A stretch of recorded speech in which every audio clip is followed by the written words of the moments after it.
We're officially underway. The weekend went very smoothly. No major incidents along any of the parade routes. The NOPD made 12 arrests along the route, and they seized 5 weapons, 5 guns off the street. EMS responded to 80 calls for service throughout the weekend, and overall it was a successful and a smooth one. We want to see it continue. We're all glad to have Carnival back, and the message throughout this is we want to celebrate safely, and we want to continue to do that. The COVID update. As of yesterday, there have been a total of 86,061 cases and 1,083 deaths. The average number of daily cases is at 61 right now. And the positivity rate is at 4.4%. Overall, 67.4% of our total population is fully vaccinated. That includes 96.1% of the adult population being fully vaccinated. Dr. Vegna wanted me to remind everyone that the best thing you can do to celebrate safely next Tuesday is to get your booster today, if you haven't already done that. So please go out and do that. We've got Carnival first aid stations set up all along the route. They have plenty of masks and hand sanitizer to give away. They're also distributing take-home COVID tests to hand out. So if you want to stop by a first aid station, you can do that. The health department will also be rolling with the crew of Muses this week and handing out and actually throwing some take-home tests to the crowd. More details on that when we get them. Testing options around the city, all that information is up on ready.nola.gov for the testing sites. We're also going to be, there will be a testing site at the airport during peak travel this coming weekend from the 23rd to the 26th and also Monday the 28th through Wednesday, March 2nd from 9 to 5 in the arrivals area. Let's see what else we got. Blue Bikes launch. As we enter the second week of Carnival parades, we want to remind everybody, residents and visitors, to take advantage of the city's partnership with the bike-sharing nonprofit Blue Crew and its Blue Bikes. You can download the Blue Bikes NOLA app. It's available in the App Store and on Google Play. And, yeah, to learn more, you can go to bluebikesnola.com. Let's go ahead and move to questions. Oh, hey, Beau. How are you? So far, so good. Okay, so how does the city attempt to enforce the mask mandate if in fact what happened this past weekend happened? And is the city considering at least rolling back that portion of the indoor mask mandate Sure. So as soon as possible? to answer I really probably should have led with this, just to clear the air on this.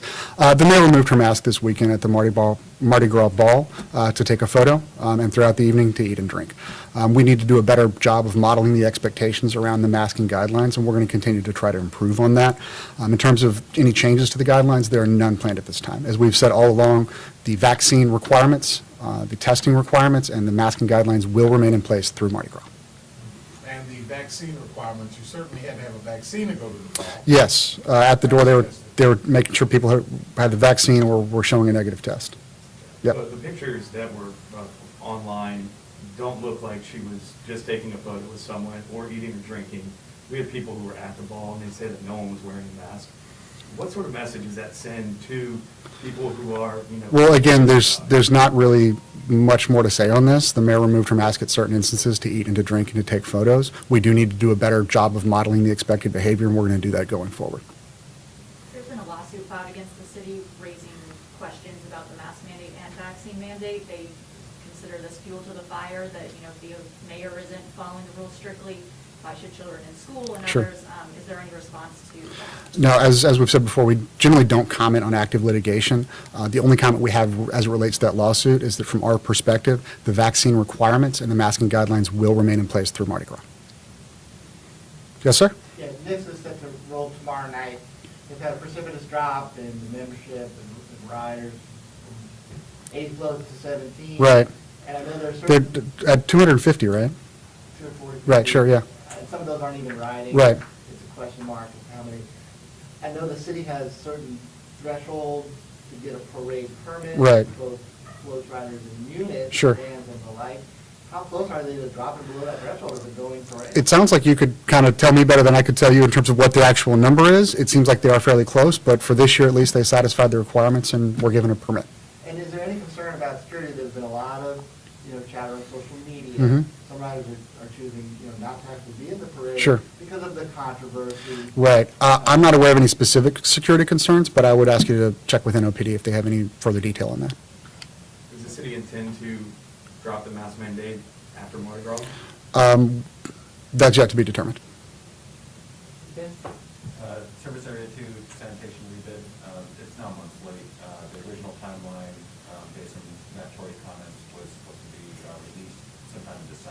Correct. Can you just give some insight as to why what's taking so Um, long? I can't give remarkable insight into that, only to say, that having spoken to Matt on that, they regret that they did not make the timeline they initially set out. I think the most recent update is they were shooting for mid-February. Obviously, that hasn't happened.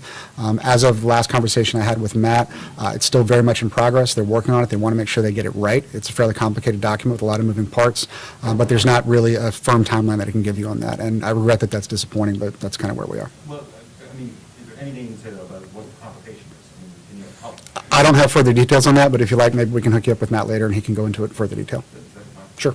Okay. Does the mayor have any direct comment about what happened at the mayor's ball? I mean, there are people who are really upset about this. Sure. There are people who are following these rules pretty strictly. Right. And it seems as though the person, at least in their eyes, who's making these rules is flaunting it. I mean, I tell you, we had people who were there who say no one was wearing a mask. So to hear. Well, I can tell you that's not accurate. I can tell you pardon me, I can tell you from having been there myself, the idea that no one was wearing a mask is not accurate. I can really only reiterate what I've already said, that it's regrettable that we weren't doing a better job of modeling the behavior that we expect, and we want to do better going forward. Does the mayor has she said anything personally about? That is the comment, that's the statement. Are we good? Sure. Well, one of the videos here over the weekend that made some noise was these kids or whoever that would have been on the interstate with them spinning out and rush hour traffic and all that.